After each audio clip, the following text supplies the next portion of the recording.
3 months after my wife Rachel vanished during a ski trip, I saw her in a bar. Rachel was tucked against her friend Ross, laughing softly, her cheek brushing his shoulder. "I owe you for this," she told him, lifting her glass. I almost forgot what it felt like to breathe again. Her friends clinked their drinks with hers, teasing her about when she planned to dramatically return. Rachel hummed, her gaze unfocused.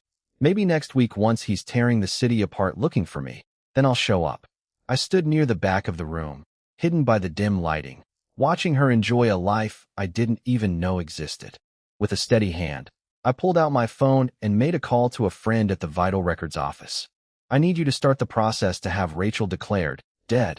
"You're stopping the search?" he asked slowly. My eyes drifted to where she sat comfortably nestled against Ross, as if she had never been mine at all. "There's nothing left to find," I said. My voice barely made it out. Why chase someone who chose to disappear? After ending the call, I returned to the booth where my old friend Alex waited. He took one look at me, slid a drink across the table, and sighed. "Preston, it's been 3 months. No one survives that long in those mountains. You need to let go." The whiskey stung my throat and forced heat into my eyes, but I swallowed it anyway. "Alex," I asked tightly, "do you think someone would pretend to die just to torment their spouse?" He stared at me like I had lost my mind. "Only a twisted person would do that. Anyone like that is better off gone." His words hit too close to the truth. I grabbed my coat, whispered a flat, "You're right," and walked out into the night. When I got home, the same old silence greeted me, the kind that had become unbearable these past months. I used to turn on every lamp, brew her favorite coffee, set fruit on the counter, anything to pretend she might walk through the door. If she wanted out, she could have filed for divorce. There had been no reason for theatrics, no reason for a fake accident. I sat on the sofa and picked up the small pair of bobbleheads she once gifted me. She had leaned against me that day, smiling innocently. "If I'm ever away, these two can keep you company," she'd said. And tonight, her voice overlapped in my mind with the words I heard her say at the bar. Preston was fine at first, but after the wedding, he turned into this strict health coach. No cold drinks, no late nights, always nagging.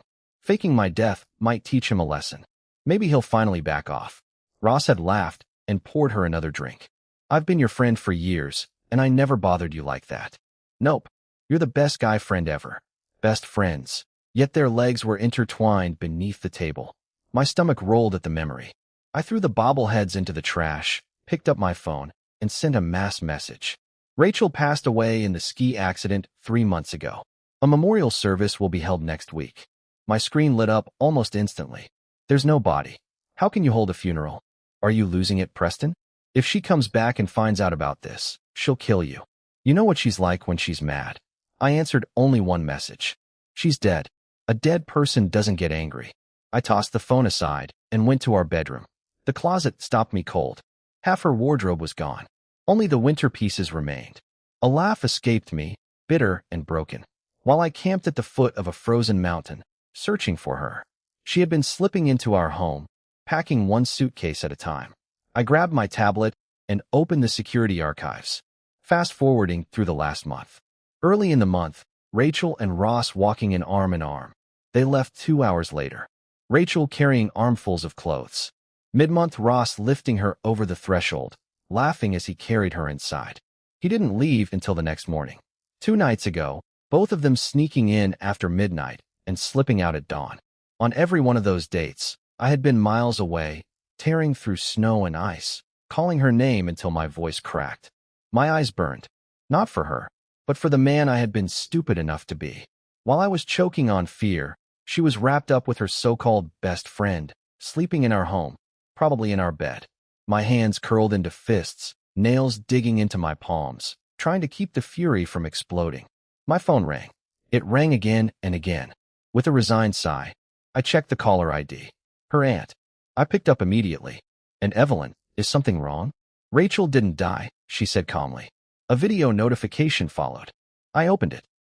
Rachel and Ross sat close together, drinking from each other's glasses, staring at one another like the world had narrowed down to just them. "I know," I whispered.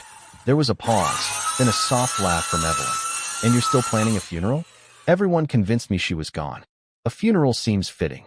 "So, you're a widower now?" "Yes, We had barely spoken before today.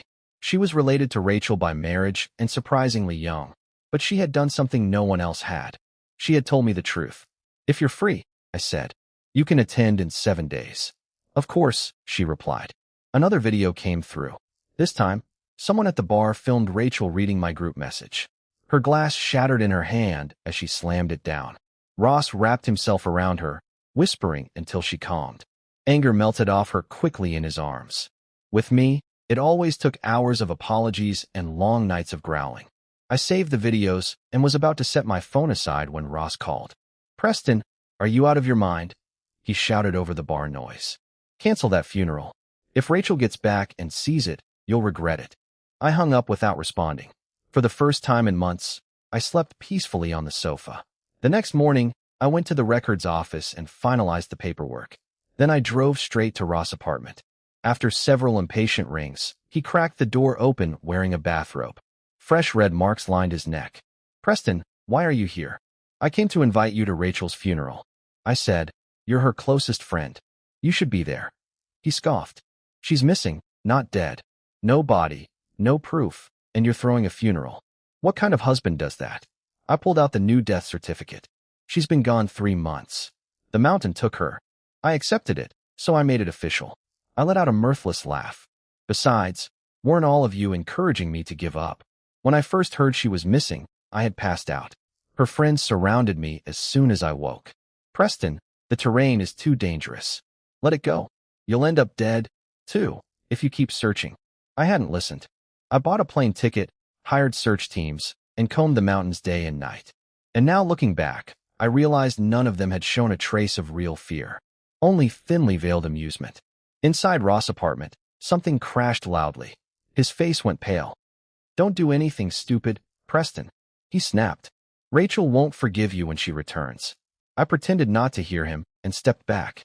He slammed the door in my face. Muffled shouting echoed from behind the door. Apparently, Rachel had finally realized what legally dead meant, but she wasn't going to find me. She had been gone 3 months. It was only fair she searched for me a little. I grabbed the suitcase I'd packed earlier and checked into a hotel under Alex's name. The next few days were split between funeral preparations and staying out of sight. Alex stopped by one afternoon, grinning wildly. Someone's losing her mind looking for you. The whole city is buzzing. I glanced at the missing persons alert on the hotel TV. Let her search. She was the one who claimed she'd only reappear once I'd gone crazy. Why is she panicking now? Honestly, she deserves every second of this, Alex muttered. I cut him off. Enough. Today is the day of my wife's funeral. I should look the part. I studied my reflection. Unshaven, exhausted, hollow-eyed. Perfect. On the way to the service, I gave Alex a USB. Play the videos when I signal you. Evelyn arrived first, dressed impeccably in black. She accepted a white memorial flower. My condolences. Then came relatives and friends who had no idea what was really happening. Their grief twisted something in my chest. Her friends finally walked in pale and anxious. One dragged me aside. Preston, stop this. Rachel's alive. She's been frantic trying to find you. Have you not seen the news? I forced a tear down my cheek. Ross posted that. I know the truth. She's gone. She tried to argue, but Alex ushered her to a seat. Once most people had arrived, I stepped up to the podium. Thank you all for coming to honor my wife. A voice exploded from the back. Preston, have you lost your mind? Ross stormed in, eyes red with fury. You can't bury someone without a body. I won't allow this. I looked past him. No, Rachel. And who exactly are you to forbid it? I asked calmly. I'm her husband. Tears welled in his eyes. Rachel adored you. You're throwing her away. What if she isn't dead? I eyed the fresh love marks on his neck. Even if she isn't, faithless wives aren't worth keeping. Security seated him, and I continued until a frail figure appeared at the entrance. Preston, she whispered. I'm alive. I came back. Rachel rushed toward me, clinging to me like a long-lost lover. Preston, I missed you so much. I fell on the slopes, broke several bones. A stranger rescued me. It took months before I could travel back. She guided my hands over her arms and sides, as if to prove she was miraculously recovered. I simply watched her, expression empty. When her confidence began to falter, I laughed softly. Is the performance over? Was the generous stranger who saved you named Ross? Her face cracked. I don't know what you mean. I let the dam of 3 months break. I slapped her hard. You stayed H for months. Why show up early? Weren't you waiting for me to go insane searching for you? She stiffened. How did you find out? Oh, I know plenty. I gestured to the screen behind me. Instead of memorial photos, the videos began playing. Her and Ross at the bar pressed together.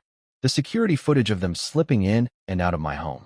And finally, the clip I filmed outside Ross' apartment. Rachel's face drained of color. How did you get these? Who betrayed me? She hissed. Her gaze jumped from one person to another, searching for a scapegoat. She turned back to me, desperate again. These are fake, Preston. Someone fabricated them. I never hurt you. Look, I even brought you a charm for my trip. She pulled out a small talisman. Alex zoomed in on the screen to show the same charm hanging on Ross' neck. The room fell silent. I let out a humorless laugh. You're still trying to talk your way out of this.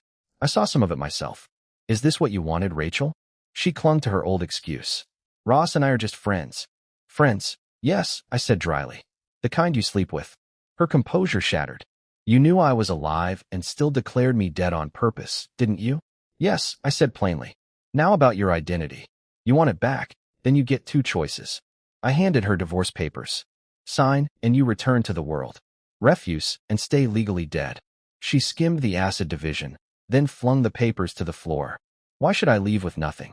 Rachel's cheeks were flushed, her eyes rimmed red. She looked dangerous, but watching her now made only one thought surface. Pathetic. She'd exhausted every card and still tried to bargain. I gave a cold laugh. Right now, you're a legal ghost, and you cheated. She blinked, then let out a brutal laugh. When did I cheat? I only spent the night with a childhood friend. We didn't do anything. Her voice carried a smug certainty. If I were you, I'd be on my knees begging forgiveness, she added, confidence using. Say sorry, and maybe I'll consider taking you back. I'll even agree to keep away from Ross. I stayed silent. Her shamelessness was staggering. Without absolute proof, she could still make trouble for me. Even if the law considered her in a live before I could decide on my next move, Evelyn stepped forward. You need proof? She asked, holding up her phone, then playing a clip. Rachel and Ross, locked in a kiss in a shadowed corner of the bar. Evelyn smiled, light and merciless. Still just best friends. Ross made a low sound of anger. Who filmed us? Rachel's face drained, her arrogance cracked into panic, then a frantic practice smile. She clamped a hand over Ross' mouth. And Evelyn, what a surprise. I'm okay. Really sorry you had to come. I was the one who told Preston you weren't dead. Evelyn said. Rachel's smile strained. Is that so? I'm sorry for scaring him. It won't happen again. Evelyn didn't off him. She bent, picked up the divorce papers off the floor, produced a pen, and pressed it into Rachel's hand. Sign. Rachel froze. Auntie, we're not blood. Drop the formality. Sign. Or the family cuts you off. Panic finally hit. She stopped bargaining, snatched the pen, and scribbled her name. I exhaled without knowing I'd been holding my breath, gathered the signed pages, and slid them into my back. I opened my mouth to thank Evelyn, but her look stopped me. I'll come with you to get her status reinstated. Then we'll file the divorce, she said. I blinked, ready to refuse. Don't be hasty, she warned. If I'm not there, she might change her mind. I thought for a beat, then nodded. All right. After seeing the other guests out, I didn't mind Ross insisting on staying near Rachel. Evelyn drove us to the records office. The clerk beamed when he saw us back so soon. We found her. We're restoring her identity. Evelyn said, I knew you would. Congratulations. I stayed quiet. As we left, Rachel called after me, voice soft. Preston, I really do love you. That night at Ross's, I was drunk. I thought it was you. I turned, my words cold as ice. Don't say vile things to me. Outside, I tried to flag a cab. Evelyn pulled up beside me. Where are you headed? I'll drive you. I looked straight at her. Miss Vance, we're divorced now. And so we're strangers. No reason to keep contact. She slid her sunglasses down and let her gaze focus on me. Almond eyes sharp and calculated. Her face was striking a little feline. Mr. Miller, I helped you get what you wanted. It would be rude to burn the bridge already. I kept my guard up. She changed tack practical and smooth. Let's talk business. The company now in my control would welcome a partner like you. Her offer made me sit up. The Vance enterprise was massive. A formal partnership could be huge. I opened the passenger door and climbed in. Why would you be comfortable partnering only now that the company is mine? I asked. She glanced at me, lips curving. I know the limits of my adopted niece. She can manage small sums, but big deals need someone like you. She didn't finish the sentence, but I knew the implication. In the years Rachel and I ran the business, her value was often the Vance name while I closed the real deals. The contract's on my lap, she said. I hesitated, then reached and grabbed the folder from her thigh. The terms were astonishingly generous, almost to her detriment. Miss Vance, what do you expect in return? I asked. Her hand stayed on the wheel. I want you to oversee this project personally. I blinked. Naturally, I would manage it. She produced a pen, and I signed before I could overthink it. To celebrate dinner, she offered. There was little reason to decline. She pulled up to a hot pot place. I froze at the name. She nudged me. Don't you like hot pot? I haven't had it in 4 years, I admitted. Rachel couldn't eat spicy food, so I'd avoid hot pot during our marriage. We ordered freely and shared plans, and by the time we finished, night had fallen. Evelyn insisted on driving me home. At my gate, I spotted a familiar, unwelcome figure huddled on the steps, shivering. Rachel brightened when she saw me, pressed in your back. I raised an eyebrow, wary of an next scene. Rachel, why are you at my house? She leapt up, clinging to my hand, rubbing her cold fingers against my palm. Aren't you freezing? You should wear more. It pains me to see you like this. My stomach flipped, the hot pot's warmth threatening to fight its way back. I pulled my hand away. What are you doing here? Her eyes filled. I'm worried about you, Preston. What will you do without me? I can bring you a coat. Warm your hands. Without me, who will take care of you? Let's get back together, okay? I really do love you. Her eyes looked sincere, the way they used to. There was a time when her small kindnesses felt like proof of an honest love. But that woman had called me clingy, staged her own disappearance, and cheated. Why should I play by your rules? I asked flatly. I'm light on purpose because I only go from home to car to office. I barely feel the cold. Why can you be kind when convenient and vanish when it suits you? Why should I accept you back just because you ask? You used to be good to me. You made me believe in you, but you're not who I thought. You're selfish, a compulsive liar who does whatever it takes. You left for 3 months selfishly. You watched others suffer, felt no remorse, and then planned to prolong the pain. Is that love? Her body shook. She had no defense. Anything else? If not, move aside.